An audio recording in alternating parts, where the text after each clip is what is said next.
the assessment, sir, dapat naka-align din. Okay, good. That actually, basically, that's more on the second principles, which is alignment, no, or appropriateness of assessment methods. When you talk about clarity, dapat ang iyong objective should be stated in mga terms. Okay, that's good. That's good. Behavioral. Thank you, Ma'am Angel. So, on behavioral terms, this denotes observable behavior from your students. Makita dito, no? Kaya itong example sa CPE 105, kung mo start ka to know, dili siya specific, dili na mo ma-assess ang to know. Whereas if you say to identify, klaro kayang identification is a skill. Okay, so, and so far, based on yung submission, nakita na ko is more on stated in behavioral terms. Okay, so at least you're able to apply the first principle, which is clarity of learning targets. Now, with regards to the second principle, which is appropriate assessment methods, this is now where you align your assessment methods with regards to your learning outcomes or objectives. There are different categories. Remember that there are different categories assessment methods. Now, we have written response. You have mentioned that one also in your activity, yung submissions in your activity. Okay. Now, we also talk about properties of assessment methods. This is to ensure that our test should be reliable and valid. So, I think you know already what's validity of a test and reliability of a test. Look at the validity gani? Anybody? Yes, sir, really? Yes? Yes, Ma'am Casey. Ma'am Casey. Valid, sir, so in-line siya sa objectives sa lesson.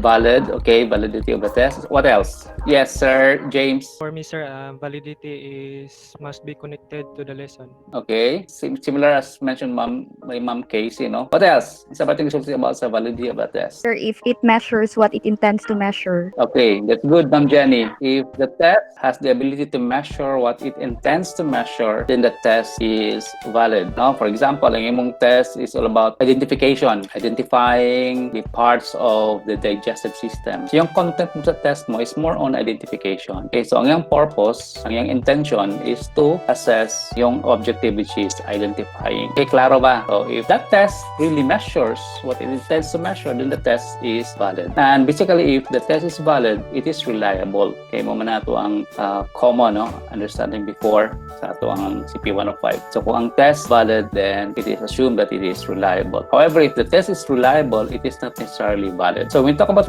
reliability, so itong reliability gani? Consistency or stability of the test, sir. Okay, that's good. Consistency or stability. Meaning, kung may consistency ang iyang test. Nakafocus na siya, sir. Yes, sir. Nakafocus na yung sir. Karang kumbaga pag-test. Wala nagdaghan or... Okay, nakafocus. Any more? Thank you, Sir Marvin. Yes, Ma'am Margaret. Sir, ang result is same ang result sa pag-repeat in the same condition, sir. Okay, that's good. That's a good point. So meaning if the test taker will retake the test, the result yields almost the same. That's consistency of a test. If it's true, then the test is reliable. Okay? So consistent yung result. That's why if you remember yung mga different methods nato sa tuang or types sa reliability, we talk about parallel forms, test retest, internal consistency reliability. Remember those? Okay, so kung test retest, magkanda kag isa ka test, then imong i-repeat ang test in some other time with the same group of respondents. So ang imong tanawon is ang result, the result of these two tests. If the result is almost the same, then the test is reliable. Now we also talk about in lesson number, you also talk about practicality and efficiency. There's another principles of high quality assessment. So yung test should be practical and efficient. So when you talk about practicality and efficiency, unsa ganin siya? Anyone? The cost should be considered in making the test assessments, sir, and even in conducting the test. Okay, that's good, Ma'am Angela. So ang time, ang cost i-consider, no, ang method nimo i-consider nimo sa that should be practical and efficient. Okay? Time, I think I also mentioned that once nasa siguro sa itong slides, katong time. If you are using multiple choice test, pila ka time ang limit per item. Or if you're using an easy type test, especially extended type test, pila ka minutes ang imong i-allot for the test taker to take. So dapat naka-program ang mga time. For instance, in extended, most likely around 25 to 30 minutes ang isa ka item. So if you're giving 5 items times 30 minutes, pila na siya ka hour. Diba? Sa duha lang ka items dan 1 hour na, right? Kung 30 minutes per item. Sa extended essay. Now, if you're giving 5, that's around 2 hours and a half. Yes, 2.5 hours. So, usually, kita teachers, sometimes we tend to forget that. Bigyan natin ng 5 extended essays yung bata to take, and then finish lang nato siya for 1 hour. You try to take the test. Para you will see kung mahuman bagay sa bata in 1 hour ang 5 items essay.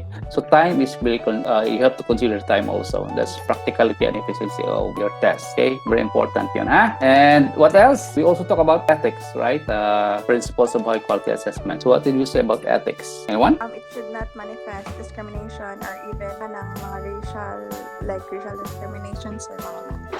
Okay, correct. So when you make your test, make sure yung test items mo do not contain racial discrimination or mga sensitive portion, no? It is recommended gani if you make a test, especially yung test contains sensitive information or items, do not use names. Instead of using names, use letters. Okay, for example, yung ka, J. Marie is always absent in the class because blah blah blah blah. So nga nag-take si J. Marie. Look, maram ako gi-imply ani, di ba? So that is now an ethical sa iyang part, right? So that now maybe hamper ni J. Marie pag-take sa test. I mean, I'm sorry, Ma'am GM, ha? It's okay, I'm using your name. I-publish na ba nato ni? This is recorded. Anyway, okay na, Ma'am GM. Give me a thumbs up, Ma'am. Okay, thank you. So, that's an example, no? Or sometimes I saw an item also nag-mention siya na ang policeman daw, tambok, and so on and so forth. So, that is now discriminating in a sense. So, we should be careful with making some test items. Okay, so ethics should be considered also in creating your test items. Okay, now let's proceed to lesson 2. Lesson 2, we talk about affective domain and theories of motivation, right? Now, if in lesson 1, we also emphasize the different cognitive levels, dito naman sa lesson 2, meron siyang affective levels, right? Kung sa lowest levels sa affective domain, and one? Receiving, sir. Affective domain, sir. Okay, receiving is the lowest level. Okay, sa cognitive, ang lowest level is remembering, tama ba? Okay, so here naman sa affective domain is receiving. Going up, ang pinaka-highest is the Characterization by values. okay, characterization. Okay, internalizing values or characterization by value. Meaning we live with that value. That's our ultimate goal in the affective domain. Remember ka akong story sa una na teacher telling a story. Usually, di ba, when we talk about moral values or we talk about character education, ang atong ginagamit is storytelling, especially sa mga bata, no? When we tell a story, and you know, students are very excited, especially mga bata. Pupils in the elementary are so excited. They want to listen to stories. And then, i-inject na to yung mga moral values in the story. If you remember my story before, na meron isang teacher who's actually talking about honesty. Tapos at the end, may taong dumating sa classroom, naningil ug utang, di ba? And then this teacher hide at the back of the door. Then, nag-sign siya sa mga bata, shh, ayaw mo sapa, ako sa classroom. Okay? Something like that. So, definitely that is not characterizing, but character or internalizing the value, no? So, somebody said yung principal ko before, sabi niya, if you cannot teach or live with that value, do not teach that value to your students. Importante yun. Okay? So that's the ultimate goal in the affective domain. Then we also talk about attitude. What did we say about attitude in this lesson? Ma'am Nori, are you there? Yes. What did we say about attitude? Attitude sa isa ka teacher. Kung sa affective domain, sir, kaya naman tayo valuing, in which is ability to see the value or worth something and express it. So, if a teacher will siya, sir, kung na-ay something wrong sa isa ka student, teacher should try, sir, kung na-ay something wrong, a teacher can consult. And if a teacher, and if it's a student, kaya na-ay gibuhat bitaw, sir, so we better give him a good job, excellent, sir, kay boost the confidence of the student, sir. Okay. What else? So meaning, it talks about yung predisposition ng bata, no? The positive and the negative predisposition. So, anong attitude niya? I could remember a book by Peter Cox. Sabi niya, attitude is everything. Okay. I don't know if you remember yung saying po, but I took this one from Pete Matt. Sabi niya, I am careful of my words. No, I am careful of my thoughts because my thoughts becomes my words. I am careful of my words because my words becomes my action. I am careful of my action because my action becomes my habit. I am careful of my habit because my habit becomes my character. I am careful of my character because my character determines my destiny. Sabi niya. Okay, meaning whatever is your position in life is based on your character. But it starts with thoughts. Nagsugod siya sa thoughts, goes to your words, to your actions, to your habits, and to your character. Now, how you look like, for example, kini nga itong online, we have read a lot of posts, no?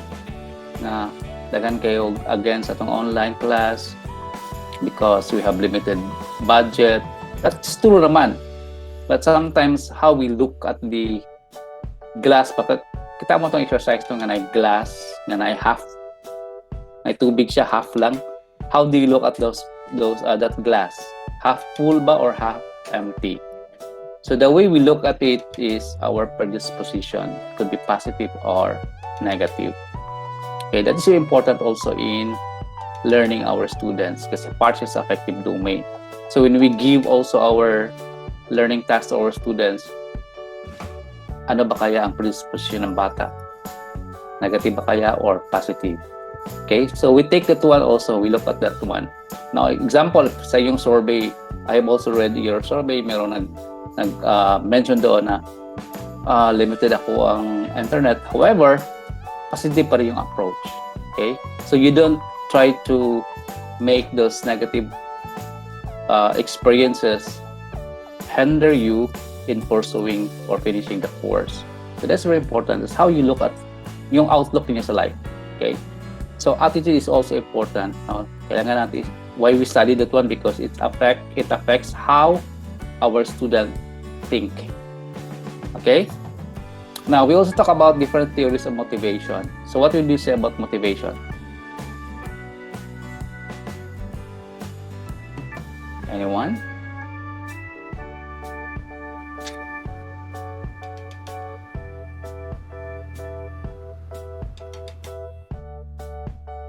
Anybody? Anong sabi natin sa motivation? There was okay, yes. Yes, Ma'am GM. Ang motivation, sir, gawi siya sa initiation sa usa ka tawo to do things, direction, intensity, o persistence sa usa ka tawo. Okay, that's good. So if you remember katong kang gin, di ba? Sa ingon ni gin gani, it initiates behavior, right? Okay, so that's why important yung motivation sa atong class. That's why we plan also our lessons, di ba naman parts sa atong lesson, motivation. Okay, so in CPE 105, I asked my students before, katong under na ko sa una, how many of you still remember or how many of you knows the parts of the lesson plan? Okay, so naka-remember? Dapat third year na kayo, di ba? Most of you are actually in third year. So you should know the different parts of the lesson plan because this is our part and parcel of our job. We need to prepare a plan before we implement our lessons. So ano ba yung mga parts sa lesson plan? How many parts are there? Sa lesson plan, sir, objective. 5, sir. Okay, there are 5. Yes, ma'am. Kisa ito nagsulti si ma'am. Objective, then objective, then question without, sir. Okay, Ma'am Janine, the first part is objective. Tama si Ma'am Janine. What else? The second part?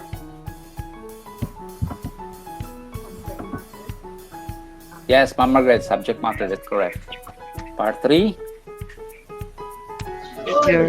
Learning procedure.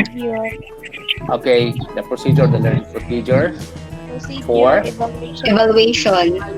Evaluation, yes, Ma'am Vanessa, and Assignment, sir. assignment, that's good. So remember these 5 parts. Now along the way, di ba, when we talk about, I don't know if you still remember, I asked before, when do we motivate our students? Sa first part ba sa lesson plan, or sa atong lesson, or second part sa lesson, or middle of the lesson, or the last part of our lesson? When tayo mag-motivate? After procedure, sir. reviewing, After sa reviewing, learning procedure. Sa procedure, okay. sir. Sa procedure, Yes, sir. okay. Yes, sir. Somebody said, sa procedure tayo mag-motivate. So sa Yes, beginning, sir. walang motivation. Sa ending, walang motivation. So ano mangyari sa mga bata during this period? Sa beginning at saka sa ending. Kasi motivated lang sa middle eh. Sa procedure lang sa motivated. Diba? Baka tulog yung mga bata. It should be what? Yes, Ma'am City. So it should, Yes. Isa-isa lang. Acknowledge na po si Ma'am Stephanie. Yes, Ma'am Steph. Naka-on ka. Yes. Yes, Sir Willie. Yes, sir. Kanang sa procedure, sir, kay murag sino sa preliminary activities, sir, ang first I year think, is motivation. sir, Sa Okay. Yes, Ma'am Steph. motivation Kisa to si? is learning, Yes, Ma'am Julissa. Nag-ano ka? Nag-echo ka, Ma'am. learning procedure after review. Okay. So, procedure, of course, ang procedure is the whole content man, di ba? You start with A, review.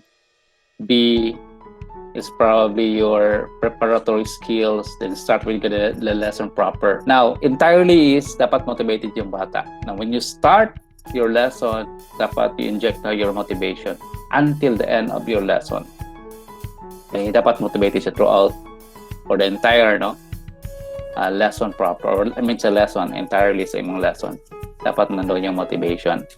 Okay, so motivation is not only singing songs, Di lang siya. Pwede man ang song is springboard, but motivation is something that is thought-provoking to your students nga they want to learn until the end. They want to find out. Gusto na kung ma-find out until the end. Ang sige may tabuan ni na activity. Okay? So that's where curiosity comes in. So sabi natin sa Kanggin, it initiates behavior. Right? Now, we also talk about the different theories of motivation. So I will not repeat the different theories. I hope you have read also our resources. Somebody asked about visa resources. Asa rapid ang resource? Actually, naka-embed siya sa lesson, right? So I hope you don't have hard time in finding our resources. Although meron akong disclaimer doon na kining mga resources are actually taken from books, yung mga references ko. But please use this one only for this purpose. Huwag niyo yung i-share yun, right? Okay, basta ta sa kwal. But I'm sure it helps you a lot knowing the resources. Now, in lesson 3, we talk about self-reports and observation. Okay, I think this is where you will make your module outcome for module 1. Okay. So, ang self-reports and observation actually part na siya sa katong appropriate assessment methods. We talk about different categories. So, ang self-report o ang observation is also a category of assessment methods. Now, who will do the self-report? Anybody? The students, sir. Good. Very good. The students will do the self-report. Example of self-report is kanang yung gibuhat. That's what you are doing in the learning journal. That's reflection, di ba? That's a reflective activity. That's an example of self-report. I'm reading some of you have already submitted your learning journals. I'm reading that one, and I'm trying to see if you learn something, from the different lessons, because kamo man ang nag-report on that. So that's your learning, and there's no wrong with that, right? Now, very important to note that self-report and observation. Basically, self-reports. This is an example of non-threatening assessment because yung student is the one who's making that one. Okay? Now, observation. Who will do the observation? Teacher, sir. Okay. That's good. Teacher. Si teacher ang mag-observe. So, ang ginagawa ni teacher is, meron tayong duha, di ba? Structured observation or unstructured observation. Now, what you will do in this lesson is unstructured observation. Right? So you will only observe a certain pupil in the classroom or in a class, tapos record yung activity or yung behavior niya with regards to certain area or domain. Because there are different domains, di ba? In your activity, you will focus only on kung saan domain yung i-focus. Were you able to scan na ba sa inyong lesson 3? Wala pa. Okay. Wala pa, sir. Katong nakascan na, wala pa nakascan kayo isa. Anyway, in that activity, you will only focus on physical domain, ha? So, please read also what's physical domain. Nandun siya resources yon. Ano ba yung mga physical domain saka example. Okay? The resource is actually a video file. Now, I also read somewhere na if katong limited connection, medyo hina ang iyang download sa video siguro. So, ano na lang, no? Mag-sharing na lang siguro ng resources sa iyong group. Maybe sa iyong group or sa iyong mga classmates who was able to have that video, pwede niyo siya i-share sa iyong mga classmates, no? Para we can help one another. Okay? So, that's all about lesson 3, you know. So later on, if you have any questions with regards to lesson 3, you may just post a question in the help board or sa tuang Google Classroom. Now, module 2 talks about portfolio assessment. Okay. Now, portfolio assessment is divided into ang module 2 is about portfolio assessment entirely, no? Divided into 2. Ang lesson 4 basically more on the nature of portfolio assessment, and lesson 5 is designing and evaluating portfolio in the classroom. Overall, ang iyang output ani is for you to make your own portfolio as a student. Okay? So, nako example ani, create niya ang portfolio. However, kato yung portfolio ng example, I'm sure you have experience also on portfolio making. Ang normal yan, ginagamit ni teacher ani sa portfolio making, kato yung mga clear book, diba? Butangan niyo yung mga activities. But the question is, meron mo tayong reflection doon. Hi! Okay, so the types of portfolio will also matter in choosing the portfolio of the students. So here, mag-collaborate lang mo as a group. Katong yung mga previous yung mga activities, maybe in elementary or high school, yun siyang i-compile then yung i-arrange according sa tuang guidelines in making your portfolio. Now, yung i-prepare lang is e-portfolio. So, there are 2 platforms you can use. Wix, no? You can use Wix or Google Site for that. Okay, so you can see that one. Ako lang yung advance, no? Heads up lang ito sa Module 2. For Module 3, this is all about performance-based assessment. So, duha man yung performance-based assessment, focus on process and product. Okay? Now, both performance-based, ang iyang gamiton ani to assess is rubrics. That's why ang lesson 6 talks about types of rubrics.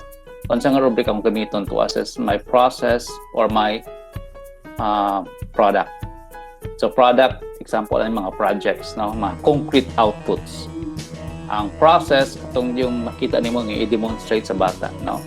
Like they want us to demonstrate how to dribble. Okay, that's an example. So, unsa nga rubric ang gamiton, right? So, this is more on creating task lang. Task designing ni siya, dayon tanaw na to unsa nga rubric ang gamiton.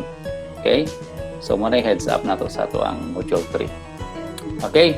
So, before I proceed, any questions muna? Actually, I'm planning to have it 30 minutes, no? Pero, abot siguro ito ng 1 hour. But anyway, sige lang. Any questions muna? Before I proceed, questions with regards to our different lessons? Wala. Now,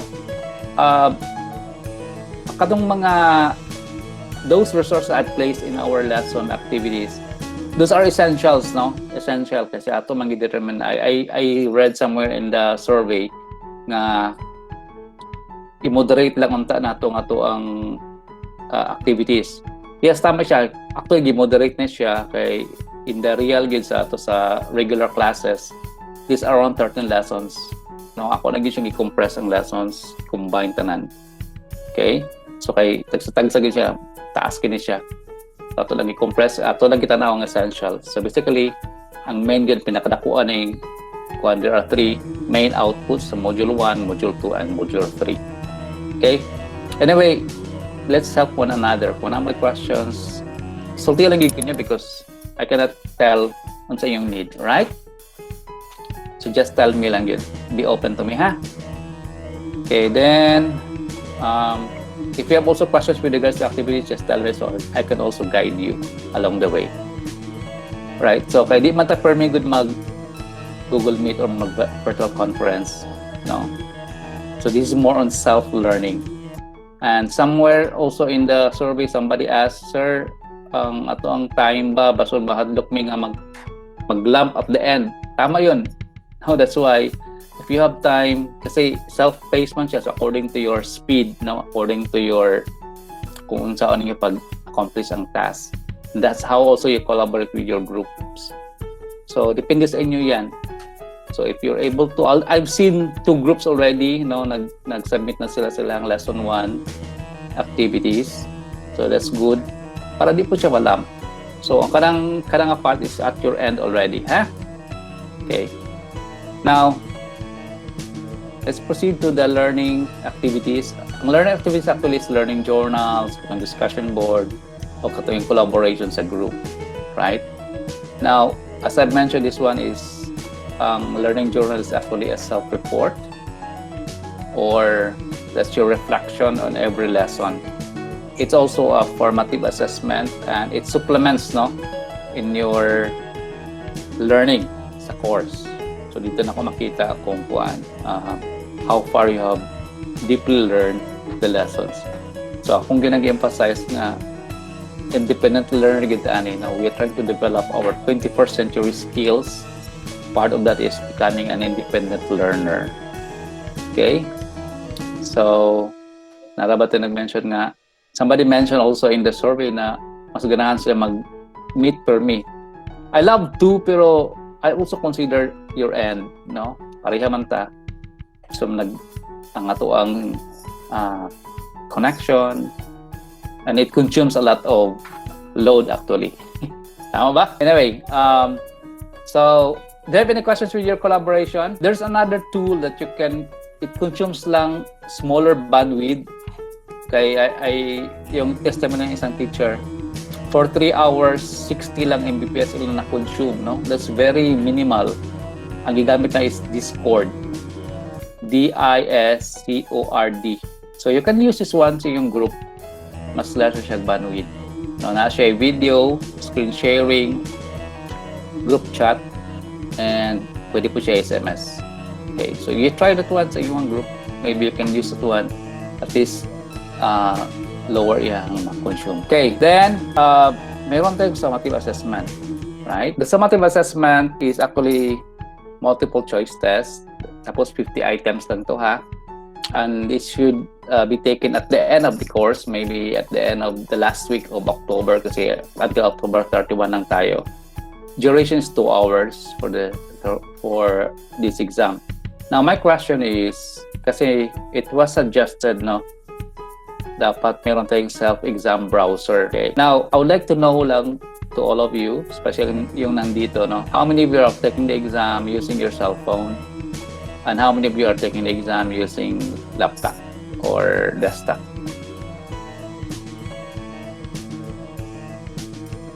Anyone? Although nakita ko yung sa survey, daghan kayo nag-mention about laptop and smartphone. However, pag nag-take an exam using your smartphone or tablet, the safe exam browser is not supported, okay? That's why we need to decide also if you're taking the yes sir really, cell phone is sir really. So, if majority naka-cellphone, I will not activate the SEM in the exam kasi it's not supported sa smartphone or tablet. Okay, so just give me lang yung feedback later on, ha? Although nakita na ko sa chat nga daghan ang, although sa yung survey also nakita na ko daghan ang sa cellphone. Okay. Now with regards to cellphone, how many of you have downloaded the Moodle app? Okay, that's good.